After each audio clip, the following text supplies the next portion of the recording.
علم الزراعہ کے حوالے سے اگر آپ دیکھیں، یعنی کسان کے علوم کے حوالے سے، تو بیج کو پھاڑتا جو ہے وہ سورج کی تپش پھاڑتی ہے، اور سورج کی تپش اس سیڈ کو، اس بیج کو پھاڑ کر اس کے اندر سے اس کی صلاحیت کو باہر نکالتی ہے، اور پھر وہ جب شاخوں میں، وہ ٹہنیوں میں اور بڑے گھنے سائے کے اندر وہ تبدیل ہو جاتا ہے، اور جب اس کے اندر پھل آ جاتا ہے تو سورج نے اپنا کام یہاں تک کیا۔ اب رات کی چاندنی جب آتی ہے، جو چاند کی تاثیر اس پھل کے اندر مٹھاس کو پیدا کرتی ہے، یعنی پھل کے اندر مٹھاس رات کی چاندنی سے آتی ہے۔ یہ کوئی لطیفہ، کوئی فلسفہ آپ کو عجوبہ نہیں بتایا جا رہا ہے، یہ علم ہے۔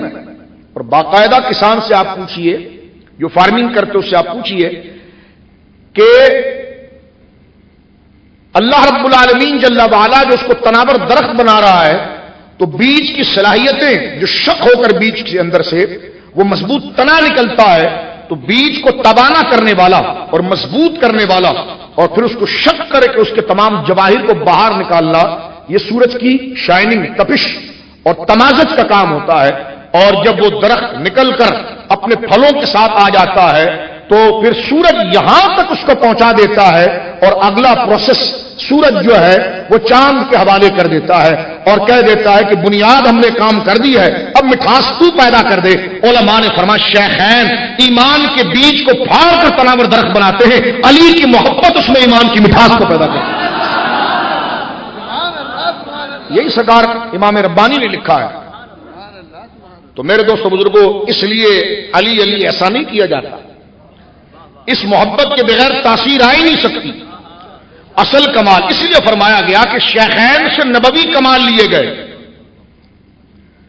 وہ جہاد، وہ اقدام، وہ جرت، وہ تمام معاملات جو سورج سے لیے جاتے، کٹھن مراحل شیخین سے لیے گئے، اور جب تناور درخت کو اس سورج نے تیار کر کے کھڑا کر دیا تو اگلا مرحلہ اس کی تاثیر، اس کی لذت، اس کی سکون، اس کی تمامیت، اس کا استقامت، اس کی یقین، جو اصل مٹھاس ہے، وہ مولا مرتضیٰ کی محبت کے ذریعے آ جاتی ہے۔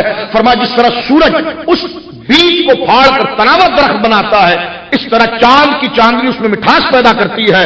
تو شیخین کی مثال فیضان میں سورج کی ہے، اور مولا مرتضیٰ کی مثال چاندنی رات کے چاند کی ہے۔ اس لیے جس نے علی کی محبت کو شیخین کے ساتھ بٹھا دیا نا، تو اس کا منہ بند ہو گیا، پھر اس کی قبر بھی بولنے لگ گئی۔ جس کو مولا، جس کو جو اگر وہ جو مٹھاس لینے جائے گا تو بھائی تو ابھی تو بیج تیار ہی نہیں ہوا، ابھی تو درخت بنا ہی نہیں، ابھی تو پھل آئے ہی نہیں، تو مٹھاس کس کے لیے قرار پا رہا ہے؟ اور اگر درخت بن گیا، تیار ہو گیا، مٹھاس نہ ہے تو بے ذائقی چیز کی اوقات کیا ہوتی ہے؟ تو چار یاروں کا فلسفہ یہ ہے کہ شیخین کی محبت اس کے وجود کو کھڑا کرتی ہے، اور اس کو رنگنا اور قبولیت خدا کی بارگاہ میں رنگ مولا مرتضیٰ کی محبت سے آتا ہے۔ اس کی قیمت یعنی اس کی اپنی صلاحیت جو ہے وہ اس کے رنگ سے، اس کی تاثیر سے، اس کی مٹھاس سے آتی ہے۔ تو میں اگر اس میں سے اپنا حصہ آپ لے سکے تو لے لیں۔ یہ حضرت مولا مرتضیٰ رضی اللہ تعالیٰ عنہ کی وہ بات کی گئی ہے کہ اس پر بندہ تحقیق کے انبار لگا دے، نتیجہ یہی بات کے نکلتا ہے جو حضرت مولا مرتضیٰ کے منصب کے لیے باریک بن اور نبازان وقت اور نابغان وقت حضرات صوفیہ نے بیان کیا ہے۔ یہ مرتبہ اور مقام ہماری علمی سطح نیچے ہوتی، ان باتوں کو ہم سمجھ میں نہیں پاتے، لیکن جس کی ناک ٹھیک ہوتی ہے وہ خوشبو کو پا لیتا ہے۔ تو عقیدہ درست کر کے اپنے ایمان کے میدے کو درست کیا جاتا ہے، اپنے مشام کو درست کیا جاتا ہے۔ جب عقیدے کی درستگی سے اور شیخین کی محبت اور صلاحیت سے بندے کا ایمان کا ہاضمہ درست ہو جاتا ہے، میدہ درست ہو جاتا ہے، تو پھر علی المرتضیٰ کی محبت اس کو بتاتی کہ خوشبو کہاں سے آتی ہے اور ذائقہ کہاں سے آتا ہے۔ یہ حضرت علی مرتضیٰ رضی اللہ تعالیٰ، اس لیے آپ دیکھتے ہیں کہ ان کے ذکر کے اندر روب بہت ہے اور اس ذکر کے اندر لطافت اور دیوانگی بہت ہے۔ یہ اس کا معیار ہے، یہ اس کا توازن ہے۔ بڑے ڈینگے مارنے والے آئے، لیکن جیسا توازن اہل سنت نے بیان کیا ہے ایسا کوئی بیان نہیں کر پایا۔ یہ وہ درجے ہیں، دلائل میں آپ کے سامنے فقہا کے، متکلمین کے بھی ترتیب پیش کر رہا ہوں، یہ محسوسات کے طور پر، فیلنگ کے طور پر میں نے آپ کو بتایا کہ حضرت علی مرتضیٰ رضی اللہ تعالیٰ عنہ کی محبت اور آپ کا ذکر طبیعت کے اندر، کہتے چوتھے نمبر پر کیوں ذکر کرتے ہو؟ ہم نے کہا خدا نے ان کو رکھا اس لیے تھا کہ ان کا کام وہاں پر ہوتا ہے. خاتم الخلفاء آپ کو اس لیے بنایا کہ آپ کا کام وہاں ہے. پروسیس مکمل ہو گیا ہے، اب چمک کی ضرورت ہے، رونق کی ضرورت ہے، تاثیر کی ضرورت ہے. تو کام آپ کا ہے. دو نے یہ تیار کیا، مولا علی نے وہ تیار کیا، اور یہ پھل اللہ کی بارگاہ میں مقبول ہو گیا. جب صدیق اکبر سے چلو تو جب تک مولا علی تک نہ پہنچو تو رکنا نہیں. اور جو اس راستے سے چھوڑ کر مولا علی کے پاس آیا تو وہ ایک عمارت کے پاس آیا ہے، علی کے پاس آیا ہی نہیں ہے. چاہے وہ نجف پہنچ جائے، چاہے وہ آپ کے روزے کے پاس پہنچ جائے، وہ محض ایک عمارت کے پاس آیا ہے، وہ علی کے پاس نہیں. علی ان عمارتوں کا نام نہیں ہے، علی تو ان چیز کا نام ہے جن کو ملے آپ ان سے پوچھ لیں.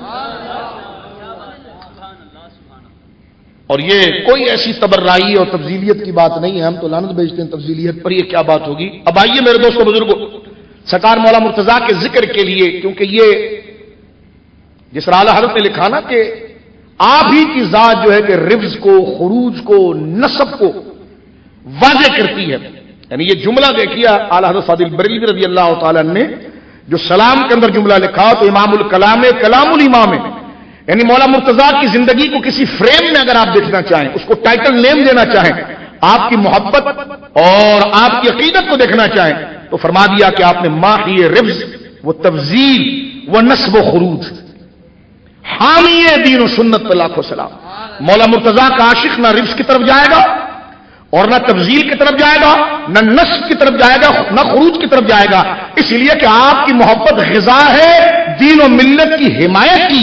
جس کو علی مل گیا ان میں یہ چار برائیاں نہیں ہو سکتی. جس میں علی کا نام لینے کے بعد بھی اگر یہ چار برائیاں میں سے کوئی ایک برائی آ گئی تو صرف کلمہ زبان پر ہے، علی اس کو نہیں ملے ہیں. تو حضرت علی فارق ہے حق و باطل کے درمیان، وہ متوازن ذات ہے.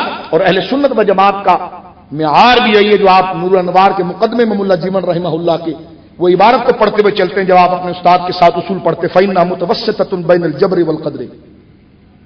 دیکھیں نور الانوار کا مقدمہ ملا جیون رحمہ اللہ نے واضح کیا فَإِنَّهَا مُتَوَسِّطَةٌ بَيْنَ الْجَبْرِ وَالْقَدْرِ بَيْنَ الرِّبْزِ وَالْخُرُوجِ.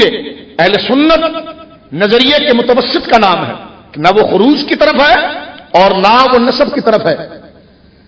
متوسط نہ وہ جبر کی طرف ہے نہ قدر کی طرف ہے، بلکہ اس کے درمیان کی راہ ہے. اور اس بات کو بھی مولا علی نے سمجھایا. ایک بندہ آیا اور پوچھا سرکار مولا مرتضیٰ سے کہ انسان مختار مطلق ہے یا مجبور محض ہے؟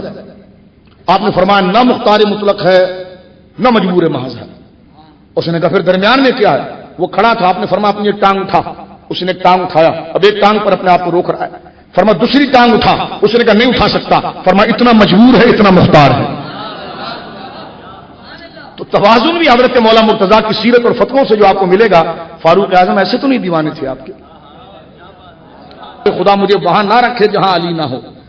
انشاءاللہ اس کو میں ترتیب کے ساتھ ذکر کروں گا. بس یہ ہم نے اپنی ایک دیوانگی ذکر کی، آپ اس کو قطع نظر رکھیے گا. یہ سودا نہ لینا چاہیں تو نہ لیں. اب میں آپ کے سامنے جو ترتیب پیش کرنا چاہتا ہوں وہ یہ ہے.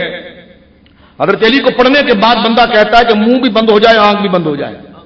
یہ سارے محسوسات کی چیزیں وہ دلائل، یعنی کہ اس پر دلائل نہیں، اس کے بیان کا حق ہمارے پاس نہیں. اس کی حرمت، اس کی جو بنیاد ہے وہ ہمارے پاس نہیں. اس کی اہمیت اور قدر ہمارے پاس نہیں.